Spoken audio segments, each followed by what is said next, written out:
Hello மக்களே, எப்பவும் போல் night நல்ல மழை, அதனால செடிங்களுக்கு தண்ணி ஊற்றலை. சூரிய நேரம் வரல இன்றைக்கி. வாசல் மட்டும் இப்போ கழுவி கோலம் போட்டுட்டு உள்ளே வந்தேன். பார்த்தா மாவு நல்லா பொங்கி வந்தது. அரைச்சி போட்டிருந்தேன் இட்லிக்கு.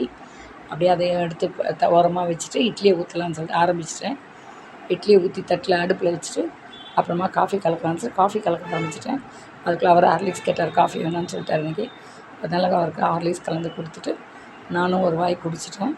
அதுக்குள்ளே காரக்குழம்பு ரெடி பண்ணேன். அந்த காரக்குழம்பு ஒரு பக்கமும், சாதம் ஒரு பக்கமும் ரெடி ஆகிட்டு இருந்தது. அந்த இட்லிக்கு தேவையான தக்காளி, வெங்காயம் எல்லாம் பச்சை மிளகாய் போட்ட ஒரு சட்னி ரெடி பண்ணலான்னு அவசரமாக இன்றைக்கி 1 ஹவரில் கிளம்பணும்னு சொன்னாங்க. அதனால் அதை ரெடி பண்ணி அதையும் கொடுத்தாச்சு. கொஞ்சம் பருப்பு கடைஞ்சேன், அதுவும் கொடுத்துட்டேன். இன்றைக்கி லஞ்சுக்கு டிஃபனுக்கு வந்து இட்லியும் தோசையும் தான் கட்டினேன்.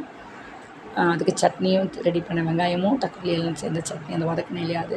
முட்டையை வேக வச்சு வறுத்து எடுத்தாச்சு. சுட சுட சாதம், காரக்குழம்பு வச்சுட்டு இன்றைக்கி லன்ச் மெனு ரெடி பண்ணி டிஃபன் பாக்ஸும் கட்டியாச்சு. இன்றைக்கி வந்ததால் கட்டிட்டு அவ்வளோதான்.